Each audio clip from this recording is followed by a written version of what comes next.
algunos exalumnos periodistas, voy a lanzarles una pregunta. ¿Ustedes han visto algún periodista deportivo que se haya ganado un premio de periodismo con un trabajo hecho sobre resultados? No conozco el primero. Se los han ganado o nos los hemos ganado con trabajos de historia, de análisis, de profundidad, de crónica, pero nunca con un trabajo de resultados. Eso quiere decir que el buen periodismo deportivo está más allá de los simples resultados. Es una primera idea. La segunda, esta charla que voy a hacer ya está fundamentada en un curso que dicté durante varios años en la Universidad San Buenaventura, en el área de formación humana, por invitación del director de formación humana de la época, Carlos Mario, que me ofreció dictar un curso en la línea de formación humana, tratando el tema del conflicto, pero con el enfoque que yo le quisiera dar, y se lo di desde el deporte. Traté de que los muchachos aprendieran sobre el conflicto, el concepto del conflicto, pero a partir de la actividad deportiva. Y esto me fue llevando a ahondar un poquito en los conceptos que hoy vamos a desarrollar. El tercer elemento de contexto para arrancar a hablar de la propuesta para hoy es que hace como 3-4 años, en el cuarto Congreso Internacional de Mercadeo que hizo la Universidad de Summer, me invitaron gentilmente a que hiciera la apertura con una charla que le diera contexto al tema del mercadeo dentro del mundo del deporte, y también utilicé muchas de las cosas que voy a decir acá. El cuarto elemento para darle contexto y aprovechar que ya van llegando muchos, y esperemos que sean muchos más y que luego podamos ver la charla reproducida. El cuarto elemento es que estamos en una época de crisis en la que no hay resultados. Y dentro de las charlas que voy a hacer, creo que es la quinta, voy a hablar del periodismo deportivo en tiempos de la crisis, porque como nadie está compitiendo, no hay resultados, y el periodismo deportivo ha tenido que rebuscar una forma de abordar de manera distinta al periodismo de resultados, que es el del día a día: cómo está la tabla de posiciones, quién le ganó a quién, cuánta diferencia le lleva el uno al otro, cuántas medallas ha conseguido un departamento o el otro. Ese es muy importante, es el del día al día, pero no nos podemos quedar ahí, y hay que ahondar en lo que estamos haciendo ahora, en un periodismo un poquito más profundo, que trata de entender el contexto de la actividad deportiva dentro del contexto de la humanidad. Y eso ya es un gran aporte desde el periodismo a lo que está viviendo el mundo. El quinto punto que quería tocar antes de comenzar: saludo para Diego, para John Alberto Osorio, para todos los que se están conectando, quedan saludados. Estoy haciendo unos contextos para empezar obviamente con el tema. El quinto elemento que quería decir: esta es la segunda charla de Jota dentro de la serie que estoy haciendo aquí en el fanpage. No olviden darle like a la página y recomendar o compartir si lo consideran prudente e importante para quienes ustedes conocen, para sus compañeros y amigos. Esta es la segunda de las 5 que propuse. Ya dije hace unos segundos que puede que sean 6, porque me han propuesto otros temas que podría entrar a considerar. Había hecho una charla previa para Indeportes Antioquia, que también hace parte de esta serie, pero esta fue por invitación de ellos y fue la que me motivó a arrancar con esta experiencia. Y lo último que quiero decir antes de arrancar con el tema es que ayer en ESPN dieron un documental que se llama 30-30 Believeland, algo así, que habla de por qué el deporte tiene implicaciones dentro de lo social, dentro de lo cultural, dentro de lo político, dentro de lo religioso y dentro de lo económico. Entonces ayer viendo el documental dije, uy, se me adelantaron a la charla, pero como yo la tenía enfocada desde otra perspectiva, y en esto hay múltiples miradas, y sé que algunos de pronto en los conceptos que voy a desarrollar pueden entrar a controvertir, y a controvertir eso sería muy valeroso porque nos permite aprender. Pues obviamente viendo el documental ayer dije, este documental hay que recomendarlo, ojalá lo repitan. Fue por ESPN como a las 10, 11 de la mañana, y creo que aporta mucho para tratar de entender el deporte más allá de los resultados. ¿Por qué el deporte más allá de los resultados? Porque el deporte de resultados es el deporte del día a día, y es el deporte del que informamos a diario los periodistas, pero no es lo único importante del deporte. Yo diría a veces que es hasta lo menos importante. Cuando hice la serie de programas de Tigo Sports, entrevistando a los deportistas, por ahí pasaron campeones olímpicos, deportistas que no pudieron tener un gran desarrollo, pero que fueron significativos en su actividad, algunos dirigentes, jueces, y en el diálogo con todos llegábamos a la misma conclusión. Hay muchos elementos en el deporte que la gente no conoce, porque el periodismo se ocupa solamente del resultado inmediato y de contarle a la gente quién ganó y quién no. El deporte es una actividad humana, como muchas otras, pero supera a muchas otras por el impacto que tiene en muchas actividades que desarrolla el ser humano. El deporte tiene que ver con la cultura, con la política, con la economía, con la religión, con las artes, con todas las actividades humanas. Uno encuentra siempre relación del deporte hacia ellas o de ellas hacia el deporte. Por eso no es un elemento accesorio, sino que es un elemento fundamental de las sociedades modernas. En la charla que hice con Indeportes, la de los Homeros modernos, hablaba de cómo el periodismo deportivo tiene unos orígenes en la sociedad griega, en las grandes gestas de la guerra de Troya contadas por Homero y demás. Y el deporte moderno tiene su origen también en esa cultura griega, que es la que le da el origen a toda la cultura del cuerpo, de la competencia, de la lucha, del enfrentamiento simbólico, ritualizado, y no del enfrentamiento directo y con muertes directas, que es el enfrentamiento bélico, que es el otro tipo de enfrentamiento que conocemos y que muchas veces es el que se impone.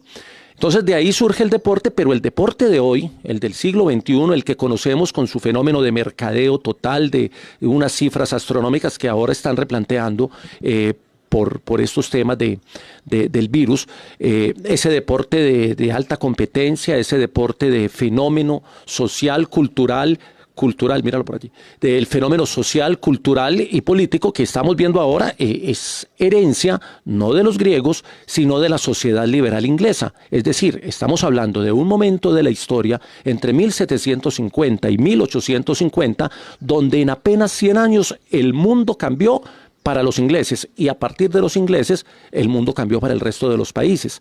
¿Por qué cambió para los ingleses? Porque ellos, como todo el mundo, venían en una sociedad feudal y se transformaron rápidamente en una cosa que algunos historiadores llamaron la sociedad liberal inglesa, que no recibió todo el reconocimiento de los historiadores, porque si ustedes miran la historia de la humanidad contada por épocas, pasan de la feudal al sistema capitalista y ignoran muchos ese momento de Inglaterra, que luego se demora mucho tiempo en otros países, pero que empieza a permear el mundo y que es el momento en el que surge el deporte como lo conocemos hoy.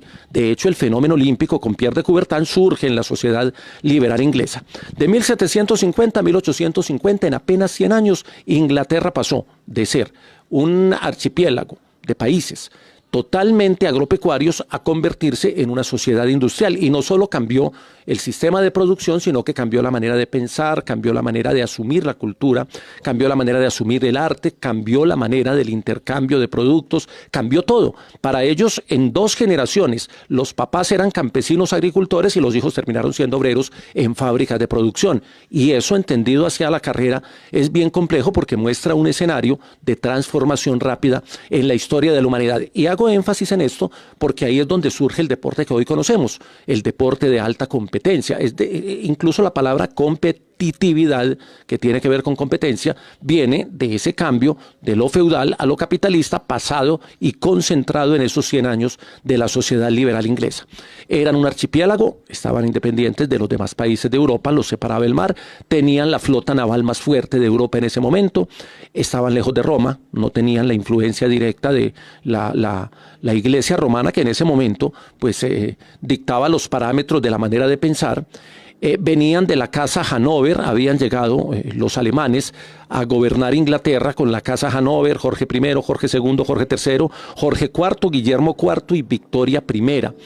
Es decir, en 6 periodos de reyes se da toda esa transformación de Inglaterra, y eso también tiene mucha influencia en lo que pasaría con el deporte. Era un archipiélago, colonias en los 5 continentes, es decir, que cualquier fenómeno que pasara en Inglaterra se exportaba fácilmente a los 5 continentes. Era el único país de Europa que tenía esas colonias, y vive ese fenómeno que algunos resumieron con el término revolución industrial. Pasar de producir artesanías, pasar de la producción manufacturera, pasar de la producción agropecuaria a la gran producción industrial en solo 100 años. Visto así, pues obviamente uno parece tiende a la carrera, pero sí tiene mucha incidencia en el deporte moderno. Y voy a explicar por qué. Porque dentro de ese cambio que da Inglaterra se empieza a promocionar la educación pública, que no era tan pública, era para unos privilegiados, pero los public school, que finalmente terminan siendo los colegios de los hombres más pudientes, no solo de los hijos de la corona, sino de esa clase social nueva que surgió, que llamaron la aristocracia y la burocracia, dos grupos nuevos de gente que tenía poder económico a partir del capital. Y ellos son los que empiezan a hacer los colegios y las escuelas para sus hijos, y con las escuelas y los colegios para sus hijos, obviamente empiezan a transformar las actividades cotidianas. ¿Y cuáles eran las actividades cotidianas? Los juegos de la calle, como los llama don Hernán, creo que se llama don Hernán Gómez, que es el que hace aquí en Antioquia, en el municipio de Caldas, tiene los juegos tradicionales.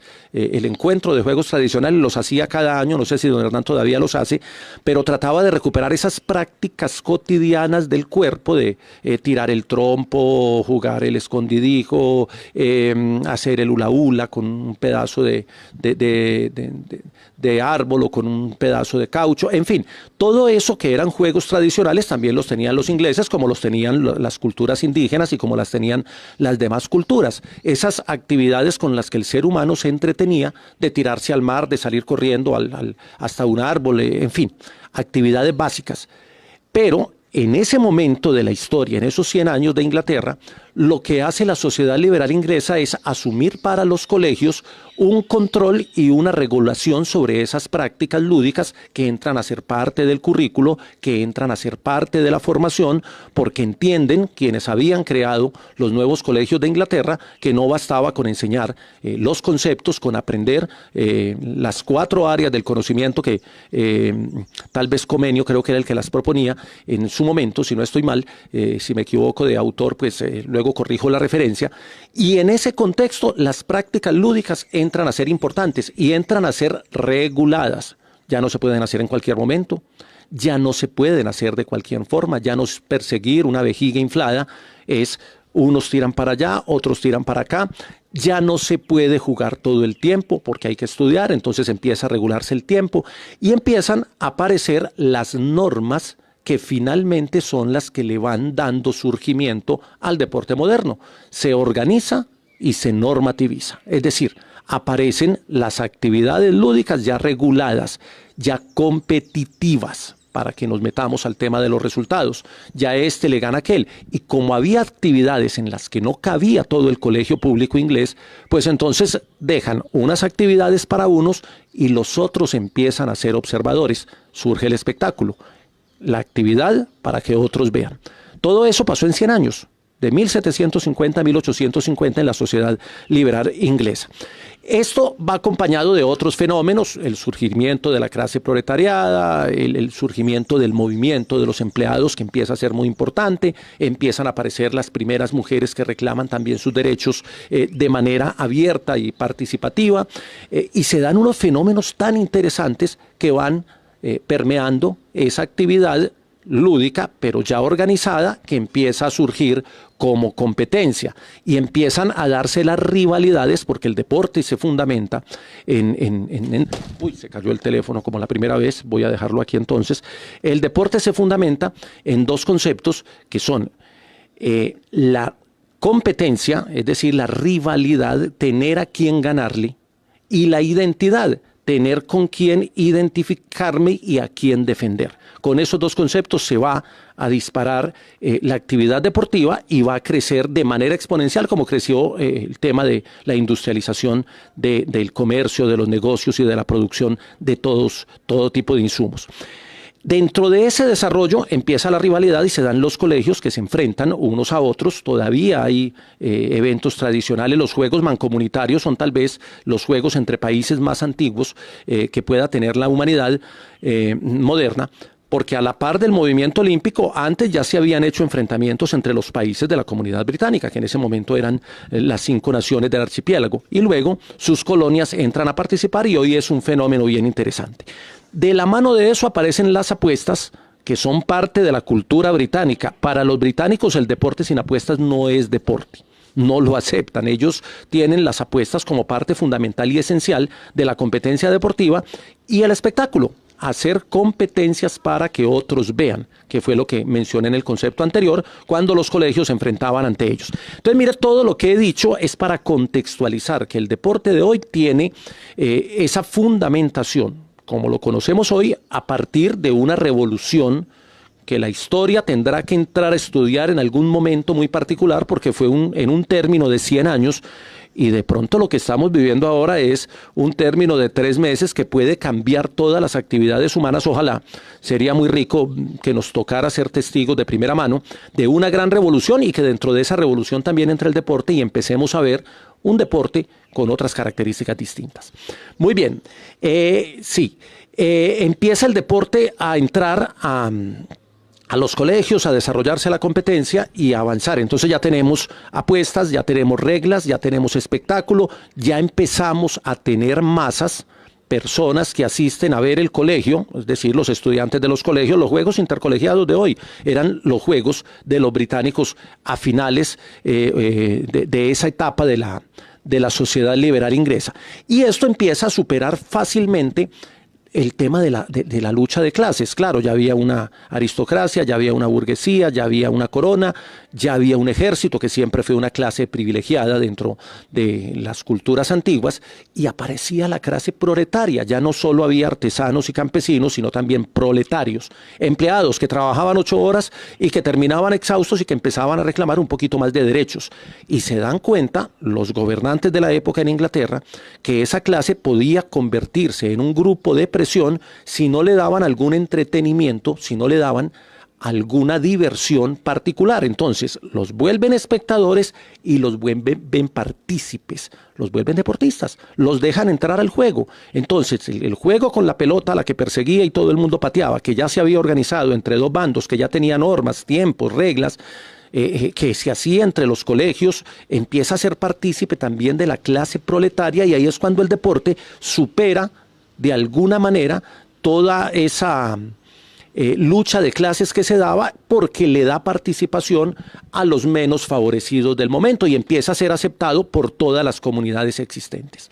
Toda esta carreta, todo este abrebocas para decir que la sociedad liberal inglesa le da origen a lo que hoy conocemos. Por eso los Juegos de Londres, quienes se acuerdan de la ceremonia inaugural de Londres, que fue una belleza, hacen todo ese recorrido. Ellos no hicieron la prehistoria de Inglaterra, como lo hicieron los chinos, por ejemplo, que hicieron todo el recorrido de China en la historia, o como lo hicieron en Atenas, que recuperaron toda la apología griega para llevarla al escenario de la inauguración. No, la inauguración, para que la busquen en YouTube, de los Juegos de Londres, es una apología a la sociedad liberal inglesa, que es la que le da el origen al movimiento olímpico. Incluso creo que la imagen final es cuando los 5 aros olímpicos van subiendo y se forman de la producción en serie que estaban haciendo los que hacían el papel de obreros, y terminan construyendo los 5 aros olímpicos. Entonces el deporte en esos 100 años pasa a convertirse en una actividad fundamental para el sostenimiento del orden, implicación política,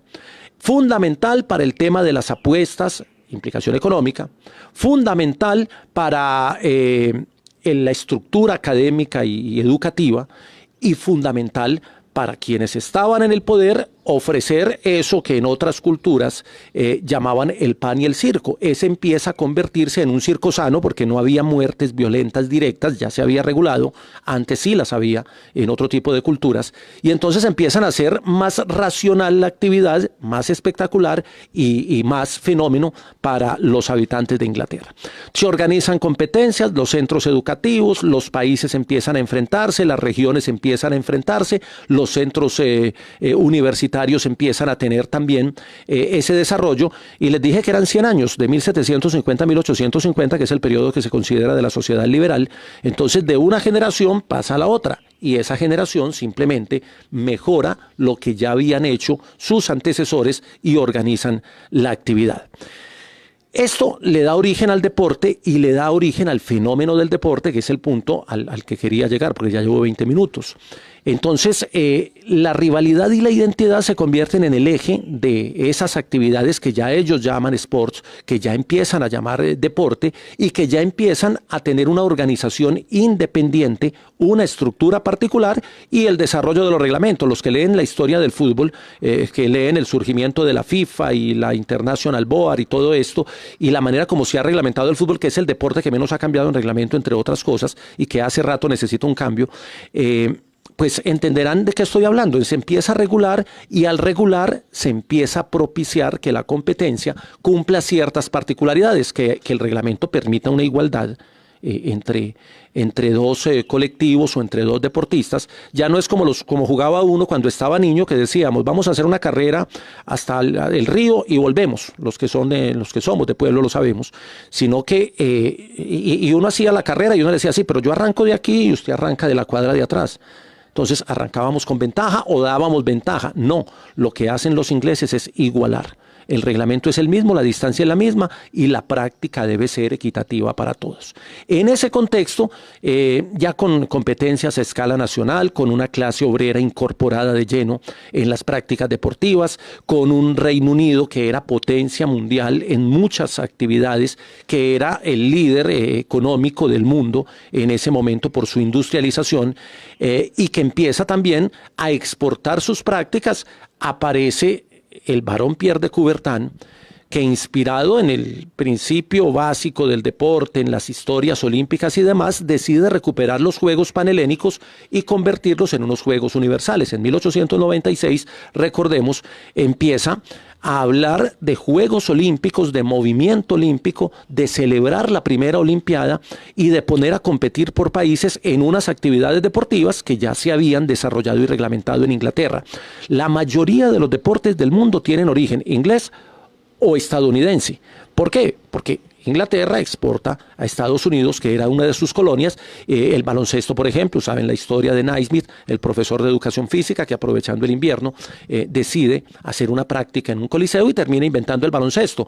En Estados Unidos, muchos de los deportes están fundamentados en Inglaterra y de alguna manera Inglaterra y el Reino Unido han liderado la creación de muchas disciplinas deportivas y las otras han surgido de sus colonias y se han rescatado algunas prácticas, obviamente, de la cultura griega, como lo hizo Coubertin, o de las prácticas nativas que tienen algunos países, como el tejo en nuestro caso, que es nuestro deporte nacional, que era una práctica, el turmeque era una práctica de los chibchas, que lo hacían con el bocín de oro. Nosotros lo hacemos con uno de cemento construido, porque ya no tenemos el oro, ya se lo llevaron para otro lado.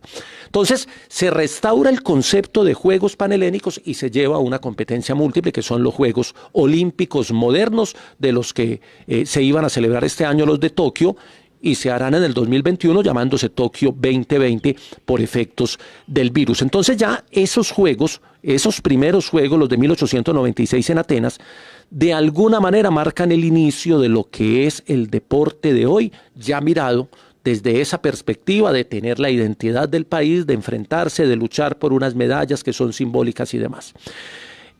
Esto hace, el inicio del ciclo olímpico, hace que el deporte se convierta en una actividad liberadora de tensiones, obreros presionados, trabajando a tope con condiciones pobres, les dan el deporte como entretenimiento, como diversión, y ellos encuentran una válvula de escape a esas tensiones sociales. Y así pasa con muchos grupos y muchas poblaciones que en esa época estaban sometidas a la corona británica y terminan encontrando ahí ese tipo de actividades como actividad de esparcimiento, de regocijo, de alimentar el cuerpo y a la vez la mente, para recuperar el principio griego de mente sana en cuerpo sano.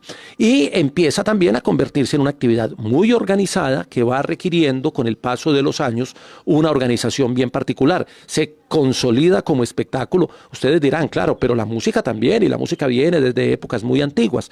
Sí. La música también es otro de los grandes fenómenos de la humanidad para congregar a públicos, pero el deporte tiene otros elementos, no lo estoy comparando, sino que estoy destacando que tiene un tema ideológico, que un tema social, que empieza a convertirse en bandera de los gobiernos, es decir, tiene un componente ideológico. Ya ustedes saben las historias de Mussolini para ganar un mundial, el del 34, un mundial de fútbol, lo de Jesse Owens en Berlín, humillando al Tercer Reich cuando le gana las competencias que los alemanes habían pensado iban a dominar absolutamente. Eso es un componente ideológico grande, lo que hizo Videla en Argentina con un mundial de fútbol para ocultar todo el desastre que había hecho con su país y toda la mala administración y las malas prácticas que había tenido con su propio pueblo. Entonces Videla también celebra y le entrega a los argentinos un título del mundo que para ellos es muy significativo. Y así cada pueblo va encontrando en el deporte un elemento identitario. Hay que ver cuando Nairo levanta los brazos, ahí estaba montando en Twitter, ahorita monté la etapa que gana Nairo en la París-Niza, que es la última victoria de Colombia antes del virus y puede ser la última victoria antes de mucho tiempo porque no sabemos qué vaya a pasar con esta cuarentena larga que se nos viene. Entonces, mire, aparece el tema ideológico, el tema político. Recordemos a Virgilio Barco poniéndose, se la puso al revés, la camiseta de Lucho Herrera cuando entró victorioso de la Vuelta a España.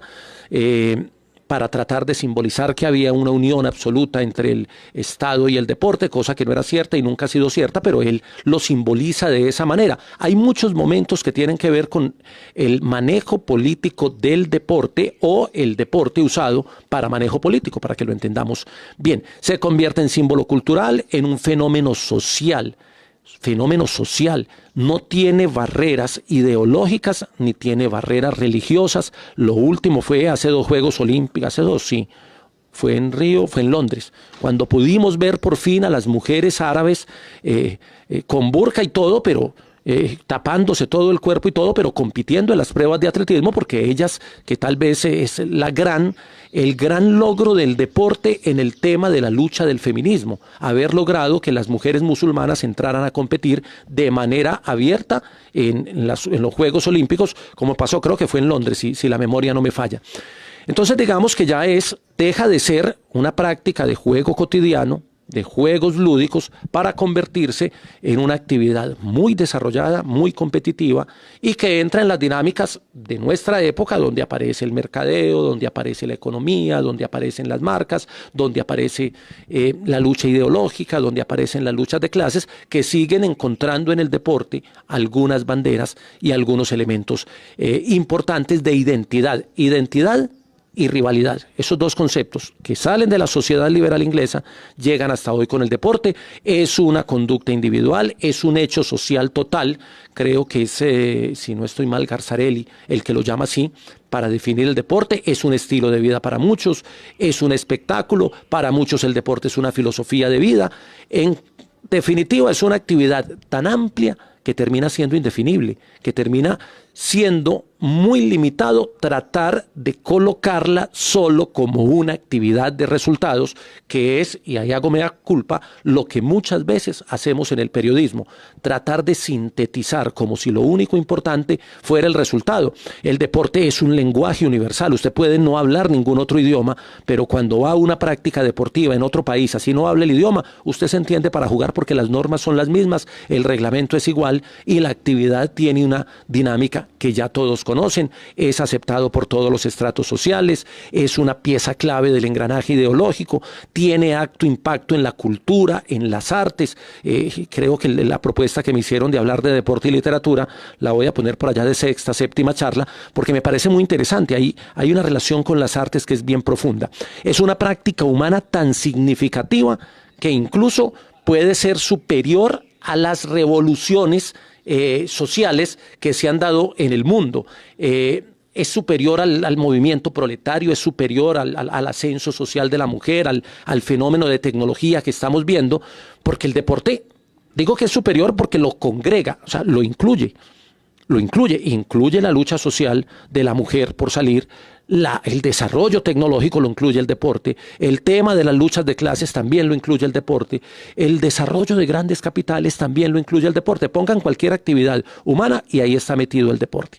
Entonces es un microcosmos que de alguna manera tiene conocimiento, tiene academia, tiene valores, tiene normas, configura de alguna manera todo el engranaje que hoy vivimos y que está suspendido por efectos del virus. Eso no se nos puede olvidar, porque finalmente la charla nos tiene que llevar a eso, a la pregunta de cuando esto pase, que esperamos que pase, cuando esto pase, ¿qué va a pasar con el deporte? Todos estamos preocupados, ¿qué va a pasar con mi trabajo? ¿Qué va a pasar con la universidad? ¿Qué va a pasar con el periodismo? Pero hay una pregunta también que nos compete a los del deporte. ¿Y qué va a pasar con el deporte? ¿Será que volvemos a las mismas competencias donde importan solo los resultados y donde se privilegia solo al ganador? ¿O ya empezamos a entender, por lo menos desde algunas áreas, entre ellas el periodismo, la academia, donde entendemos que ya no es la actividad lúdica de hace 200 o 300 años, sino que ya es una actividad de profundo impacto en la economía,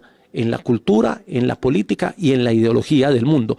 Digamos que hoy, el mundo no se puede abstraer a imaginarse el mundo sin actividad deportiva. Puede que entremos en una crisis económica profunda, que haya que replantear muchas cosas de las estructuras sociales y políticas, pero creo que el deporte no lo podemos anular, por múltiples razones, no solo por los resultados, porque este le gane a aquel o porque el Mundial o los Juegos Olímpicos sean muy importantes, sino por todas las razones que traté de expresar a lo largo de la charla. Ya llegamos a 30 minutos, me quedan 5 para entrar a la ronda de preguntas.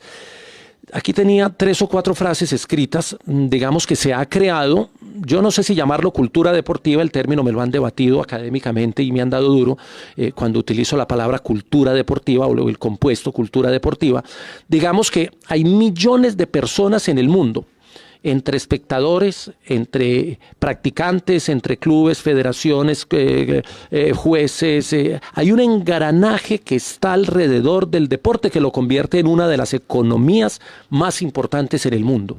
En esto tiene que ver vestimenta, material deportivo, manejo de tecnologías, leyendas, mitos, historias que se tejen alrededor de él, que finalmente son las que a los periodistas nos dan los premios, para que seamos claros. Nadie se gana un premio, como dije al principio, con una nota mostrando resultados de cómo quedó un partido o de cómo está la tabla de posiciones. Esto es una invitación para entender el deporte más allá de los resultados. El deporte, sin quererlo o sin saberlo, por azar o por necesidad, se ha constituido en un aparato ideológico del Estado. Eso lo dijo Althusser. Y Javier Oliver Beltrán, que es otro autor que recomiendo cuando me gusta hablar de estos temas del deporte más allá de los resultados, Oliver dice, aquí la tenía: si Johann Huizinga alertó del resurgimiento del Homo Ludens, hoy podemos cerciorar la existencia del Homo Deportivus. Y esa ya es una categoría superior. La utiliza Oliver Beltrán, que fue árbitro de fútbol profesional, luego fue un gran pensador, y creo que eso nos da el contexto de lo que quería decir. De ayer a hoy, el deporte ha cambiado. Obviamente no es lo mismo de hace 200 años, ni mucho menos las prácticas que utilizaban los griegos. Se ha contaminado de todos los males de la sociedad, porque también vi que había algunas inquietudes que me hablan de doping, que me hablan de trampas, que me hablan de alteración de resultados, que me hablan de alteración biológica, de unos temas de bioética profundos que darían para otra charla, pero que no son más que la manera como la sociedad que hemos creado, nosotros, ustedes, todos nosotros somos los que creamos la sociedad que tenemos, esta sociedad que hemos creado, que está tan desbarajustada en muchos temas, ha permeado esa función sana y primordial, o ese origen básico que tenía el deporte para los griegos como práctica del cuerpo, y para la sociedad liberal inglesa como una práctica organizada, competitiva, reglamentada, equitativa y llena de valores que le servían a la misma sociedad. La hemos permeado, la hemos dañado un poquito, y por eso a veces no entendemos que más allá de un 1-0 o que más allá de una camiseta del Tour de Francia, hay un simbolismo, un significado, una cantidad de elementos que hay que entrar a leer, a analizar y a compartir más allá del simple resultado. Los leo ahora sí con preguntas, porque he cumplido mi tiempo. Dije que iba a ser 35 minutos. Acuérdense que el cronómetro es fundamental y llevamos 34, 32 y nos quedan unos 10, 15 minutos para las preguntas. Así que saludo a Javier, saludo a Santiago Campo, que por aquí está, a Alejandro Vargas. El deporte tomará tiempo para volver a coger su ritmo. No, Alejo, yo lo que entiendo es: el deporte no se va a demorar para volver a coger su ritmo. Lo que pasa es que tiene que pensar en otro ritmo. No vamos a volver a lo mismo. Es un pensamiento personal. Ustedes pueden pensar distinto. Por lo menos yo no voy a volver a lo mismo. Yo no voy a tener el mismo ritmo cuando vuelva. cuando pase el tema del coronavirus, y creo que el mundo tampoco, y lo que leo de los economistas, que he leído muchos análisis económicos, dicen que la economía no es que se vaya a demorar para volver, es que va a buscar otra dinámica. Hoy por hoy creo que la invitación es a quienes gobiernan y manejan el deporte a que empiecen a pensar en otra dinámica, en otras formas. Yo no estoy diciendo que hay que cambiar la competencia. El Tour de Francia se tiene que hacer y tiene que ser una carrera de ciclismo. Los olímpicos seguirán siendo Juegos Olímpicos. El torneo colombiano de fútbol seguirá siendo el torneo colombiano de fútbol criollo que tenemos. Pero ojalá se cambien ciertas prácticas y ciertas formas de manejo para que la dinámica sea distinta y para que sea realmente una actividad que le aporte a la sociedad y no que la perjudique, como en ocasiones se vuelve, porque la misma sociedad la ha vuelto así. Deimer Pérez, un saludo Deimer, dice: si los logros deportivos son tan importantes para dar identidad a un Estado gubernamental, ¿por qué la falta de recursos de algunos estados a los actores del deporte? Deimer, la estructura del deporte está hecha, a ver, lo voy a decir más sencillo. El deporte es una actividad humana que está organizada como un ente privado, no como un ente público. En algunos países sí. En algunos países, por su sistema político, pues el deporte hace parte del Estado y el Estado obviamente mete todos los recursos para que sus resultados sean altos y para que eso genere una identidad. Pero en otros países el deporte no hace parte de esa estructura básica del Estado y es manejada por entes privados que a veces tienen o no tienen los recursos o no tienen la creatividad para conseguirlos, o se enseñaron a que papá Estado les entregue todos los recursos para ello administrarlos. Yo creo que ahí también hay que reinventarnos, como dice Deimer. Toca reinventarse ahora que tenemos tiempo para pensar en esa reinvención y no después, donde solo vamos a tener tiempo para volver a inventarnos la vida rápidamente y buscarnos los recursos para seguir sobreviviendo, porque encerrados estamos pasando muy rico, ustedes se conectan, hacemos las charlas, pasamos delicioso, pero cuando esto termine, vienen las preocupaciones. Ustedes también aplazaron el pago de las tarjetas, me imagino, tienen los créditos del banco aplazados, no cancelados, aplazados unos meses, y ese agobio nos va a llegar después. Entonces, para llegar sin tantas afugias a eso, tenemos que reinventarnos ahora para llegar con ideas después. Lo estoy diciendo por cada uno de nosotros, pero también lo digo por la actividad deportiva, las ligas, las federaciones, los clubes, las escuelas, los semilleros. Ya utilicen la categoría que quieran, los comités olímpicos tendrán que estar aprovechando estos días para reinventarse desde las posibilidades que les da el tiempo del que ahora disponemos y que de pronto no pensaba, no les daba o no nos daba para pensar en nuevas estructuras. Ahí estaba la pregunta de Deimer. Seguimos aquí, voy buscando otras. Aquí me faltó saludar a Jerónimo Rivera. Visiten el canal de cine de Jerónimo Rivera. Aquí enseguida nos lo pone por aquí en los comentarios. Es muy bueno, yo lo he visto, es muy bueno, está en YouTube. María Consuelo llegó tardecito, pero la charla queda aquí, la puedes ver completa. A Lixa también, que tiene unas redes con un tema de ciclismo muy interesante. A Juan Pablo Ramírez, que está en Liga Deportiva TV, ese es otro canal que pueden seguir. A Fanny Correa, que es la prima, que está también viendo. A Merizalde, José Fernando, exalumno, ahora tiene una agencia de viajes, que seguramente también se está reinventando en estos días por el tema que vendrá después. A Jorge Osvaldo Rodas, este es de los amigos de infancia, y los amigos de infancia van a estar siempre. Sandra Milena Gudelo dice: el coronavirus hará que cambiemos muchos aspectos de la vida, la virtualidad está liderando. Claro, miren una cosa, la educación virtual no es un momento de hoy, no es un invento de hoy, es un invento de hace muchos años, y en Colombia la presencialidad marcó la línea en todas las formas de educación, y los que le apuntaron a la educación virtual a veces o no les creíamos o no los apoyábamos o no lo veíamos viable. La Católica del Norte aquí en Antioquia lleva rato haciendo educación virtual, y ahora llega el momento en que la virtualidad se convierte en la gran herramienta para la educación, y estoy hablando solo de la educación. Ya hay por ahí, Jerónimo creo que nos puso la página. Se me ocurre una cosa a partir de este ejercicio. Si ustedes tienen de pronto sus propios negocios o sus propias empresas o tienen un amigo que tiene, pero que estén activas. Si tuvieron que parar por el virus, esperemos a que pase.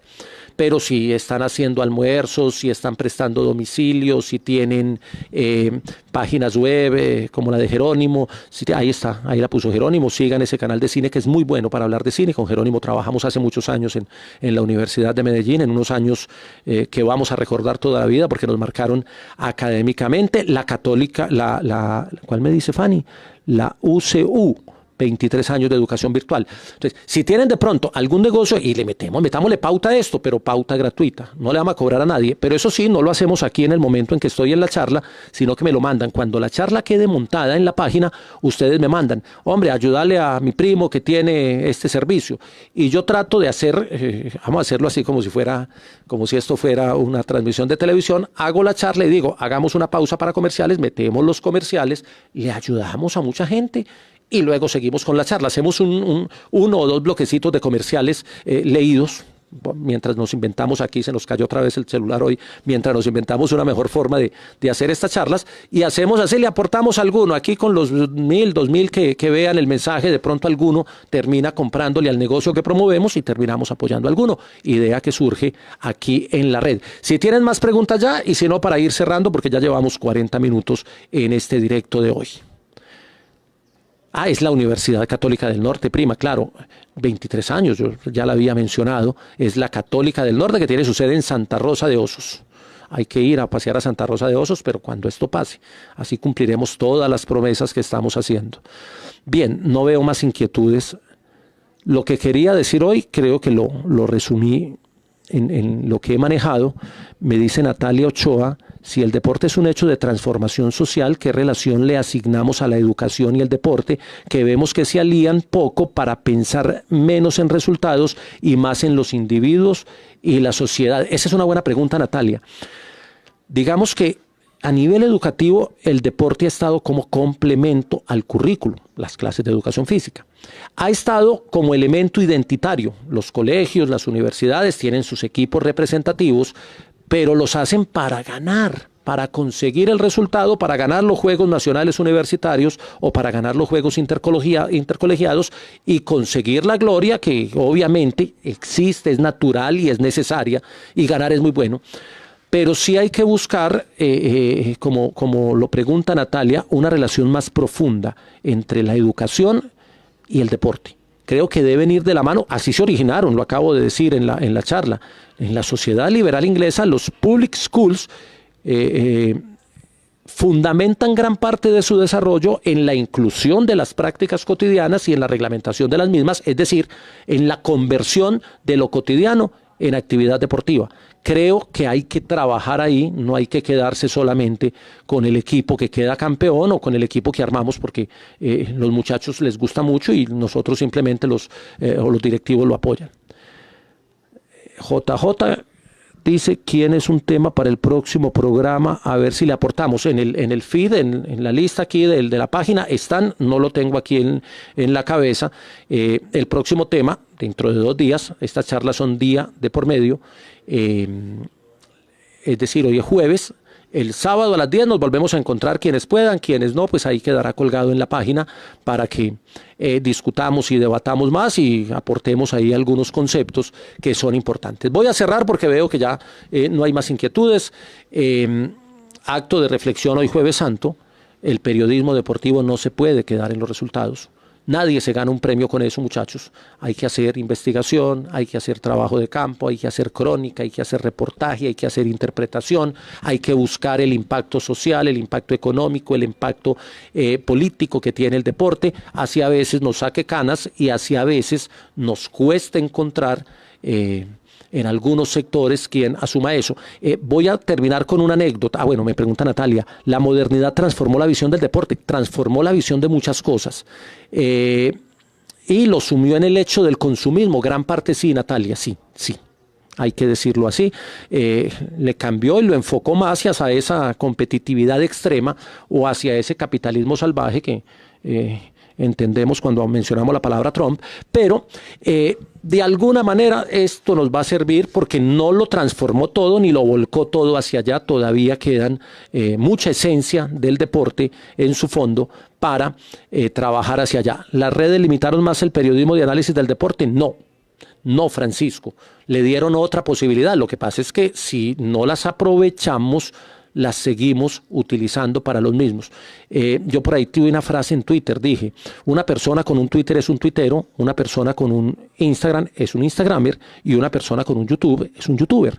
Pero un periodista con un Instagram, con un Twitter o con un YouTube sigue siendo periodista y debe asumirse como tal, respetar el oficio y proponer contenidos del periodismo. No puede caer en el uso libre porque es que es mi espacio, entonces yo voy a opinar y voy a insultar al primero que ponga una cosa que no me gusta, que es lo que la mayoría de la gente hace en Twitter, o voy a poner las fotos bonitas mías del ángulo que me quedó perfecto en Instagram para que me vean bien. No hay que asumir las redes desde esa perspectiva, sino que hay que asumirlas como herramienta de trabajo que le aportan y le engrandecen el periodismo. Muy bien.